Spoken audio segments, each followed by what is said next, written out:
ঐ অনেক জনমে যাৰ সুকীৰ্তি আশ্ৰয় বিচাৰি পাই বেক নাম সিটো মহাশয়। যাৰ পূৰ্বজন্মৰ সুকীৰ্তি সৎকৰ্মৰ ফল মহা পুণ্য জমা হৈ আছে, তেওঁলোকেহে ভাগৱত শুনিবলৈ আগ্ৰহ কৰিব। আজি যিসকলৰ প্ৰচেষ্টাত এই মহান অনুষ্ঠানটো অনুষ্ঠিত হৈছে, সেইসকলৰ পূৰ্বজন্মৰ মহা পুণ্য থকাৰ কাৰণেহে পাৰিছে। মনত ৰাখিব, যিসকলে 10 টকাৰ পৰা 1000 টকালৈকে এই অনুষ্ঠানৰ কাৰণে দান বৰঙণি হিচাপে আগবঢ়াইছে, সেইসকলৰ পূৰ্বজন্মৰ মহা পুণ্য থকাৰ কাৰণেহে পাৰিছে। যিসকলে শ্ৰোতা হিচাপে সহযোগ কৰিছে, যিসকলে কায়িকভাৱে, মানসিকভাৱে, বৌদ্ধিকভাৱে, আৰ্থিকভাৱে সহায় সহযোগ আগবাঢ়িছে, পূৰ্বজন্মৰ মহা পুণ্যৰ বলতহে পাৰিছে। মনত ৰাখিব, যাৰো আছে পুণ্য অসংখ্যাত, শিষে পাতে কাণ কৃষ্ণৰ কথাত। ইয়াৰ বিপৰীতে ঐ অনেক জনমে মহা পাপয়াছে জাত নলৈবে কৃষ্ণৰ নাম নিন্দিবে সাক্ষাৎ। যাৰ অনেক জন্মৰ অসৎ কৰ্মৰ ফল পাপ জমা হৈ আছে, তেওঁলোকেতো নিজে কৃষ্ণ কথা নুশুনেই, আনে শুনিবলৈ গ'লেও বাধাহে দিব। তোৰ এইটো বয়সত ধুতি পিন্ধি চাদৰ মেখেলা পিন্ধি ঈশ্বৰৰ নাম ল'ব হোৱা নাই বুলি ক'ব। বিহু ফাংচনত কথাই নাই, ৰাতিপুৱালৈকে আকৌ বিহু নাম শুনি থাকিব পাৰিব। ভাগৱতত 2 ঘণ্টা সময় ধৈৰ্য সহকাৰে বহি থাকিব নোৱাৰে। সেইকাৰণে ভাগৱতে কৈছে, সাৱধান, তুমি ভাগৱত শুনিবলৈ আহিছে। এতিয়া কলিযুগত কলিয়ে কি কৰিছে? অসৎ কৰ্মৰ দুৱাৰবিলাক মুকলি কৰি থৈ দিছে। সেইকাৰণে আজি বৰ্তমান সময়ত মানুহে বেয়া কাম কৰিবলৈ, অসৎ কৰ্ম কৰিবলৈ ভয়ো নকৰে, লাজো নকৰে। চকুৰ আগত দেখি আছে বেয়া কাম কৰি কি অৱস্থা হৈছে, কাৰোবাৰ ফাঁচি হ'বলগীয়া আছে, যাৱজ্জীৱন কাৰাদণ্ড হৈছে। ভয় কৰেনে বাৰু? আজি ডেকা গাভৰুবিলাকে গাখীৰ খাবলৈ ভয় কৰে। আজিৰ সময়ত গাখীৰ নাখায়, কেলৈ? বোলে গেছৰ প্ৰব্লেম। ইটো খাবলৈ ভয় কৰেনে বাৰু? কুটুককৈ গিলি ধৰিব। কেলৈ ভয় নকৰে? সেইটো খালে বোলে আধা বয়সত মৰে, বেমাৰ হয়। স্পীডত বাইক চলাবলৈ ভয় নকৰে। কেলৈ? বোলে হাত ভৰি ভাঙে। লাহে লাহে বাইক চলাবলৈ ভয় কৰে, লাজো কৰে। কলিৰ প্ৰভাৱ। সেইকাৰণে কৈছে, মনটো স্থিৰ কৰা। হে ৰাম হে নজানি মন স্থিৰ কৰা নাৰী নৰ, নিন্দিলেও নেৰিবা ভক্তি মাধৱৰ। 10 জনে নিন্দা কৰিলেও ঈশ্বৰৰ ভক্তি কেতিয়াও নেৰিবা। কিয়নো তুমি যিদিনা চৰম সংকটত পৰিবা, সেইদিনা তোমাক ঈশ্বৰ ভক্তিহে ৰক্ষা কৰিব। বাকী পুত্ৰ ভাইজা, ধন জন, ককাই ভাই, বংশ পৰিয়াল, ইষ্ট মিত্ৰ, কুটুম্ব, এইবিলাকে তোমাক উদ্ধাৰ কৰিব পাৰিবনে? বোলে নোৱাৰে। সেইকাৰণে আমি এই কলিৰ বাধাবিলাক অতিক্ৰম কৰিব পাৰিব লাগিব। কলিয়ে আপোনাক বিভিন্ন ৰূপত বাধা দিব পাৰে। পিতৃ মাতৃৰ ৰূপত, সঠিক সন্তানৰ ৰূপত, ককাই ভাই, বংশ পৰিয়াল, ইষ্ট মিত্ৰ, কুটুম্বৰ ৰূপত বাধা দিব পাৰে। সেইকাৰণে কোনে কোনে কি বাধাৰ সন্মুখীন হৈছিলে ভক্তিৰ ক্ষেত্ৰত, কেনেদৰে অতিক্ৰম কৰিছিলে, তাৰো নিদৰ্শন আমাক শাস্ত্ৰই দেখাই থৈ গৈছে। চোৱা, গুৰু ত্যাগ কৰিলে বিৰোচনে নন্দন, ভাতৃ ত্যাগ কৰিলে ভকত বিভীষণ। বিৰোচনৰ পুত্ৰ বলিয়ে ঈশ্বৰ প্ৰাপ্তিৰ কাৰণে নিজৰ কুলগুৰু শুক্ৰাচাৰ্যকে ত্যাগ কৰিলে। বিভীষণে ঈশ্বৰ প্ৰাপ্তিৰ কাৰণে ককাই ভাই ত্যাগ কৰিলে। প্ৰহ্লাদে কৰিলে ত্যাগ আপোনাৰ পিতা, ভগৱান ভৰতে তেজিলনি জমাতা। প্ৰহ্লাদে নিজৰ পিতৃক ত্যাগ কৰিলে, ভৰতে নিজৰ মাতৃক ত্যাগ কৰিলে। গোপীগণে স্বামী ত্যাগ ভাগৱত তে শুনি সৰ্বদেৱ ত্যাগ কৰিলে ভৃগু আদি মুনি। ভৃগু আদি মুনিয়ে দেৱ দেৱতাৰ সংগ ত্যাগ কৰিলে। গোকুলৰ গোপীসকলে ঈশ্বৰ প্ৰাপ্তিৰ কাৰণে নিজৰ নিজৰ স্বামীকেই ত্যাগ কৰিছিলে। ত্যাগ মানে আকৌ ভুল নুবুজিব আইসকলে, কাজিয়া লাগি মাকৰ ঘৰলৈ গুচি যোৱাৰ কথা কোৱা নাই। আপুনি ভাগৱতলৈ আহিবলৈ লৈছে, তেনেকুৱা যদি আপোনাৰ স্বামীয়ে বাধা দিয়ে, নোৱাৰো যাব, মোৰ সখী আহিছে, মাংস আনিছোঁ, বনাব লাগে, খাব লাগে, নহ'ব। প্ৰমাণ দি থৈ গ'ল দ্ৰৌপদীয়ে। দ্ৰৌপদীক যেতিয়া কুৰু ৰাজসভাত বস্ত্ৰ হৰণ কৰিছিলে, তেওঁৰ স্বামী কেইজন আছিলে দ্ৰৌপদীৰ? ৫ জনেই মহাবীৰ। ৫ জনৰ ভিতৰত কোনজন স্বামীয়ে ৰক্ষা কৰিলে বাৰু? আপোনালোক আজি যিজন স্বামীৰ কাৰণে আহিছে, জগতৰ স্বামী, তেওঁহে ৰক্ষা কৰিলে। দ্ৰৌপদীয়ে এই কথাটোকে এদিন কৃষ্ণক ক'লে, হে কৃষ্ণ, তোমাৰ ওপৰত মোৰ বহু দিনৰ পৰা ক্ষোভ এটা উঠি আছে। বোলে কিহৰ ক্ষোভ? সেইদিনা কুৰু ৰাজসভাত যেতিয়া দুষাখনে মোৰ বস্ত্ৰহৰণ কৰিছিলে, তোমাক ইমান মাতি আছোঁ, তুমি ইমান পলমকৈ কিয় আহিলা? কৃষ্ণই হাঁহি মাৰি ক'লে, তোমাৰ গাতহে দুখ। বোলে কেনেকৈ? প্ৰথম যেতিয়া দুষাখনে তোমাৰ চুলিত ধৰি কুৰু ৰাজসভালৈ লৈ আহে, মোৰ কথা ভবাই নাই, তুমি ৫ জন স্বামীৰ কথাহে ভাবি আছিলে। ৫ জন আছে, ভয় নাই। যেতিয়া ৫ জনৰ ভিতৰত এজনেও ৰক্ষা নকৰিলে, ভীষ্মৰ আশ্ৰয় ল'লা। ভীষ্মই ৰক্ষা নকৰা দেখি ধৃতৰাষ্ট্ৰৰ আশ্ৰয় ল'লা। এইদৰে গৈ গৈ সকলো সভাসদৰ আশ্ৰয় ল'লা। যেতিয়া তোমাক কোনেও ৰক্ষা নকৰিলে, একেবাৰে শেহতহে মোৰ আশ্ৰয় লৈছে। মোৰ নাম লোৱাৰ লগে লগে উপস্থিত। সেইকাৰণে আমি যিকোনো মুহূৰ্তত বিপদত পৰিলে লগে লগে কৃষ্ণ নাম ল'ব লাগে, ঈশ্বৰক আশ্ৰয় কৰিব লাগে। আমাৰ হয় জানো সেইটো? খাওঁতে, ৰাতিপুৱা শুই উঠাৰ পৰা ধৰি খাওঁতে বওঁতে, উঠোঁতে বহোঁতে, শয়নে সপোনে, প্ৰত্যেক মুহূৰ্ততে সকলোৰে কৃষ্ণ শব্দটো আহে। ভকত অভকতৰ কথা নাই, কিন্তু সকলোৱে কৃষ্ণ নামটো লয়। কিন্তু বিপদত লয় নলয়? বিপদত মিছাকৈ কৈছে, ক'ত বিপদত নামটো আহে? মই প্ৰমাণ দিম এতিয়া, চাব। সকলো সময়তে কৃষ্ণ শব্দটো মুখত আহে। টিউবৱেলৰ পাৰত বাথৰুমত পিছল খাই পৰিবলৈ ধৰিলে ঘপককৈ আকৌ ইটোহে আহে, হয়নে কওক বাৰু? পিছল খাই পৰিবলৈ ধৰোঁতেও যদি আন শব্দ নাহি কাৰোবাৰ কৃষ্ণ শব্দটো আহিছে, তেন্তে জানক আৰু তেওঁ পিছল খাই পৰি কেতিয়াও হাত ভৰি নেভাগে। তাৰপিছত বিদুৰে কৰিলা ত্যাগ নিজ জ্ঞাতি গণ, শুনা সাৱধানে এইটো শাস্ত্ৰৰ বচন। বিদুৰে নিজৰ বংশই ত্যাগ কৰিলে। গতিকে আমিও এইবিলাক মনৰ পৰা ত্যাগ কৰিব পাৰিম যদি ভাগৱত শুনি ভাগৱতৰ কথাবিলাক আমি উপলব্ধি কৰিব পাৰোঁ। আৰু ইয়াৰ এটা আধ্যাত্মিক দিশ আছে। আধ্যাত্মিক দিশটো হ'ল, বহিৰ্জগতত দেখিলে আমি সপৰিয়ালে আছোঁ, হয়নে বাৰু? পুত্ৰ ভাজা ধন ধন, ককাই ভাই বংশ পৰিয়াল। কিন্তু আধ্যাত্মিক জগতে কি ক'লে? তুমি সদায় অকলশৰীয়া মনত ৰাখিবা। এইটো কেতিয়া উপলব্ধি কৰিবা?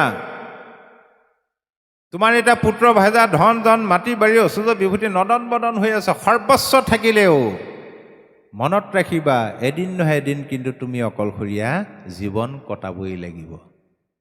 গতিকে ভাগৱতৰ ভাৱটো এইটোও ভাবিবলৈ কৈছে, নিজক ভাবিবলৈ কৈছে। সদায় নিজক ভাবা। যি নিজক চিনি নাপায় সি কাকোৱে চিনি নাপায়। নিজৰ জীৱনটোক এবাৰ ভাবা, কি পালা কি নাপালা। আশা পূৰ হৈছেনে? আশা কেতিয়াও পূৰ নহয়। এতিয়া যিসকল লোকে মাহে 50,000 টকাৰ দৰমহা পায়, মনে মনে ভাবি থাকে 70 মান হৈ যোৱা হ'লে কথাই নাই।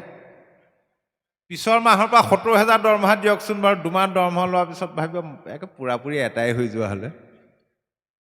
এতিয়া অইলত যিসকলে চাকৰি কৰে, মই এনেকুৱা পাইছোঁ 2 লাখ, 2.5 লাখ, 3 লাখ, 3.5 লাখলৈকে টকা পায়। আতেনে বাৰু?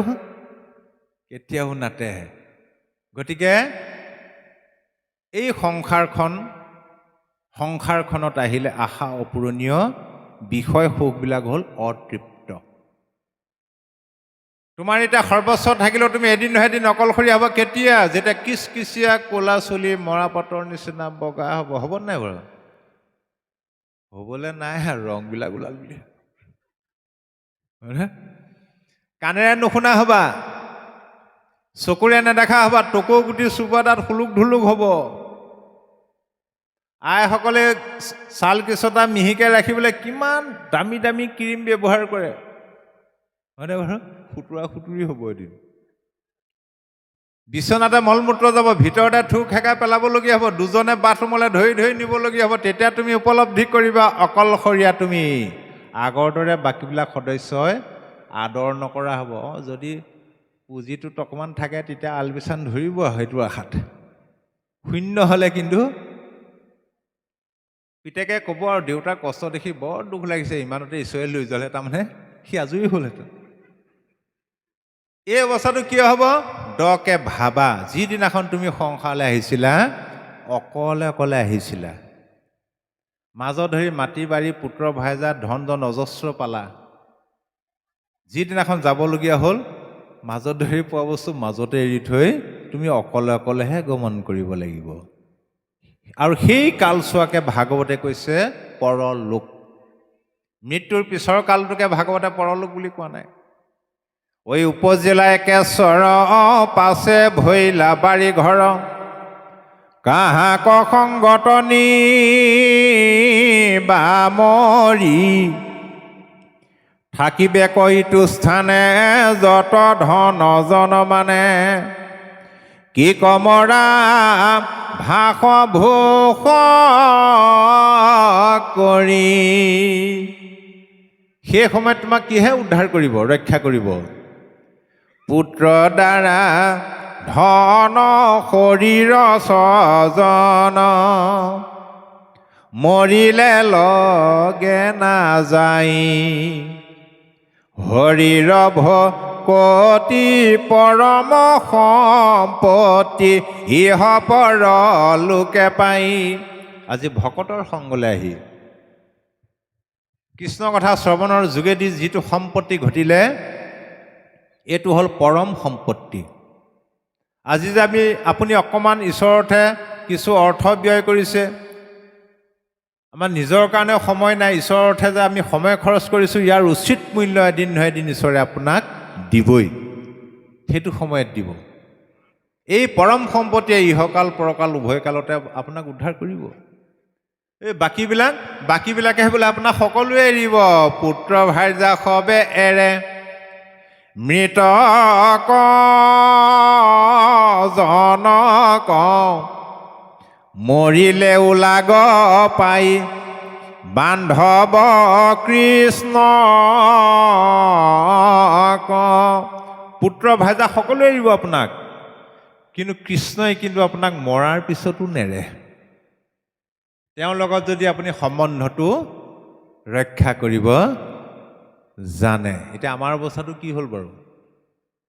আপোনালোকে বৰশী টোপাই পাইছেনে কেতিয়াবা? পাইছে বাৰু বৰশী? খালী বৰশীটো দিলে মাছে গিলে নিগিলে? কেলে নিগিলে? ভয় কৰে বৰশীটো দেখিলে, হয় নহয়, লাগি ধৰোঁ বুলি। বৰশীটো যেতিয়া টোপেৰে ঢাকি দিব, আৰু টোপটো মিঠা মিঠা খাই টুপুককৈ গিলি থৈ দিয়ে, পিছত কি অৱস্থা হয়? আমাৰ অৱস্থাটো সেইটোৱে হৈছে, আমি বৰশীটো নাই দেখা। আমি পুত্ৰ ভাজা ধন ধন মাটি বাৰী, এইটো অলপ টোপ নেকি মহাত্মা গান্ধী মাৰ্কা থকাটো, হয়নে বাৰু? সেইটো পালে কি লাগে বাৰু? ভোক পিয়াহো নলগা হয় মানুহৰ। গতিকে আমাৰ অৱস্থাটো সেই টোপ খাওঁতে খাওঁতে বৰশীত লাগি লাগি গৈ আছোঁ, গমেই পোৱা নাই। প্ৰথমে মধুৰ লাগে, দুখ লাগে পাছে, নজানি বৰশী যেন গিলি মৰে মাছে। এতিয়া আমাৰ অৱস্থাটো সেইটো হৈছে। গতিকে ভাগৱতে আমাক বৰশীটো দেখুৱাই দিছে, চোৱা। কপিল প্ৰভুৱে মাতৃ দেৱহতী ক'লে, হে মাতৃ, ভক্তি এবিধেই নিৰ্গুণ ভক্তি। গতিকে তুমি কি কৰা? জ্ঞানে কৰ্মে তীৰ্থে ব্ৰতে নকৰিয়া মন, সুদৃঢ় বিশ্বাসে লৈও মুহূৰ্ত শৰণ। জ্ঞান কৰ্ম তীৰ্থ ব্ৰত এইবিলাকত মন নকৰিবা, এইবিলাকে তোমাক উদ্ধাৰ কৰিব নোৱাৰে। মোৰ চৰণত শৰণ লোৱা। জ্ঞান কৰ্ম মানে আগতে কৈ গ'লোঁ, যি দুটা বস্তু ভগৱন্ত কৃষ্ণই লগত লৈ গুচি গ'ল, আমাৰ সেইটো চিন্তা কৰিবলগীয়া ভাবিবলগীয়া একো কথা নাই। তীৰ্থ, দেৱতো তীৰ্থটো কৰি ভকতেহে বৰ, ভকতক ভজিলে গুচে কৰ্মজৰ। তীৰ্থত কৰি বোলে ভকত শ্ৰেষ্ঠ। ঐচ্যুতৰ সন্ত কথা যি স্থানে আশ্ৰয়, গংগা গয়া বাৰাণসী তহিতে থাকয়। যমুনা নৰ্মদা গোদাবৰী তীৰ্থ যত, সৰস্বতী আদি কৰি বহন্ত সমস্ত। য'তেই কৃষ্ণ নাম আছে, য'তেই কৃষ্ণ কথা শ্ৰৱণ কীৰ্তন হৈ আছে, তাতেই যমুনা নৰ্মদা গোদাবৰী গংগাকে আদি কৰি যিমান তীৰ্থ আছে বোলে সমস্ত আজি বৈ আছে ইয়াত। সেইকাৰণে ভকত তীৰ্থ শ্ৰেষ্ঠ। ভগীৰথে প্ৰমাণ কৰি থৈ গ'ল, গংগাতকৈ বোলে ভকত শ্ৰেষ্ঠ। ভগীৰথৰ পূৰ্বপুৰুষসকলে যেতিয়া শাপাগ্ৰস্ত হৈ শিল হৈ আছিলে, তাৰ পৰা পৰিত্ৰাণ পোৱাৰ উপায় ঋষিসকলে দিছিলে, যদি গংগাক কোনোবাই মৰ্ত্যলৈ নমাই আনি তেওঁলোকক স্পৰ্শ কৰাব পাৰে, সাপৰ পৰা পাপৰ পৰা মুক্ত হ'ব। এই কথাটো জানি বহুকাল ধৰি ভগীৰথে গংগাক স্তুতি প্ৰাৰ্থনা কৰি আছিলে। একালত গংগাদেৱী সন্তুষ্ট হৈ ভগীৰথক ক'লে যে, বোপা ভগীৰথ, তোমাৰ স্তুতি প্ৰাৰ্থনাত মই পৰম সন্তুষ্ট হৈছোঁ, তোমাক কি বৰ লাগে? ভগীৰথে ক'লে, হে মাতৃ, তুমি যদি মোৰ প্ৰতি সদয় হৈছা, তেন্তে তুমি মৰ্ত্যলৈ নামি আহি মোৰ পূৰ্বপুৰুষসকলক স্পৰ্শ কৰি তেওঁলোকক পাপৰ পৰা উদ্ধাৰ কৰিব লাগে।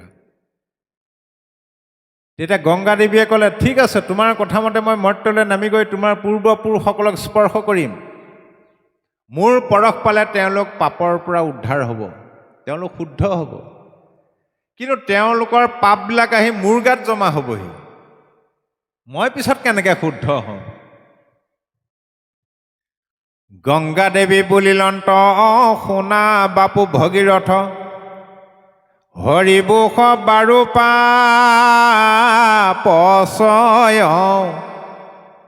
মই কেনমতে শুদ্ধি হৈব নজানো বুদ্ধি, কৈও বাপু ইহাৰ নিৰ্ণয়। ভগীৰথে ক'লে, হে মাতৃ, তুমি অকণো ডৰ নকৰিবা, ভয় নকৰিবা।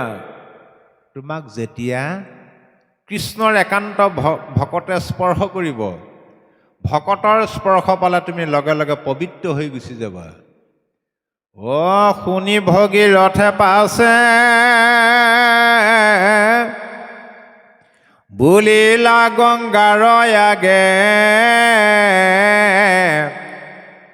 শুনা মাৱ বচন আমাৰ,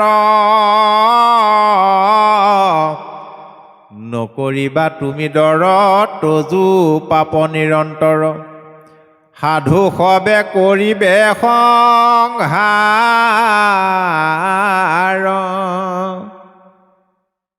গতিকে গংগা আদি কৰি যত তীৰ্থ নিৰন্তৰ, কেৱলে হৰন্ত মাত্ৰ পাপ শৰীৰৰ। গংগাকে আদি কৰি যিমানবিলাক তীৰ্থ আছে, সেইবিলাকে শৰীৰৰ পাপটোহে হৰণ কৰে, তাৰমানে শৰীৰৰ মলিটোহে দূৰ হয়। গংগাত যদি গা ধুৱে, শৰীৰৰ মলিটোহে যাব। কিন্তু সাধু সংগে বাহিৰে ভিতৰে শুদ্ধি কৰে, হেন সাধু সংগ এৰি বেক কোনো নৰে। সাধুৰ সংগলৈ আহিলে অন্তৰখনো শুদ্ধ হয়, বাহিৰটোও শুদ্ধ হয়। আজি ভকতৰ সংগলৈ আহিম বুলি ৰাতিপুৱা সোনকালে উঠা নাই জানো? আগতে 8টালৈকে নাক বুজাই শুই আছে, আজি কিন্তু 5টাতে উঠিলে। আইসকলে বাঢ়ি বন কৰি মেলি গা পা ধুই আজি একেবাৰে প্ৰত্যেকে মূৰত চেম্পু কৰিহে আহিছে, হয়নে বাৰু? বাহিৰটো শুদ্ধ হ'লো নাই বাৰু? লগে লগে যে মনটোৱে ভাবিলে ভকতৰ সংগলৈ যাম, তেতিয়া আজি জুতি লগাই কিবা খাবলগীয়া হৈছে জানো ঘৰত? আগতে নাযায়েই কণ। আজি আনন্দ লগাৰ লগে লগে অন্তৰখন শুদ্ধ হৈ গুচি গ'ল। ভকতৰ সংগলৈ বুলি ঘৰৰ পৰা আপুনি যিমান খোজ সাধুৰ সংগলৈ আগবঢ়াব, ভকতৰ সংগলৈ আগবঢ়াব। বিষ্ণু পুৰাণত কৈছে, প্ৰত্যেকটো খোজতে একোটা একোটা অশ্বমেধ যজ্ঞৰ ফল পায়। যিসকলে ধন খৰচ কৰি গাড়ী লৈ আহিছে সেইসকলৰ ফলটো অলপ বেছি হ'ব বাৰু দেই, তেওঁলোকে বেছি ফল পাব। গতিকে সাধুৰ সংগৰ ইমান মহিমা। তাৰপিছত কৈছে এইবিলাক এৰি ব্ৰত মানে সেইবিলাক একাদশী ব্ৰত, কিবা ব্ৰত, সোমবৰীয়া ব্ৰত প্ৰয়োজন নাই। ঈশ্বৰৰ কাৰণে ব্ৰতৰ কোনো প্ৰয়োজন নাই। ব্ৰত মাত্ৰ এটাই, মোৰ জীৱনৰ ব্ৰত, যিমান বিপদত পৰিলেও মই কৃষ্ণৰ দুখানি চৰণ নেৰো, এইটোহে আচল ব্ৰত। সুদৃঢ় বিশ্বাসে শৰণ লোৱা, আৰু এইটোৱে হ'ল শাস্ত্ৰৰ পৰমাৰ্থ তত্ত্ব। এই শৰণটো ক'ৰ পৰা আহিলে? গীতা শাস্ত্ৰৰ পৰমাৰ্থ তত্ত্ব হ'ল শৰণ।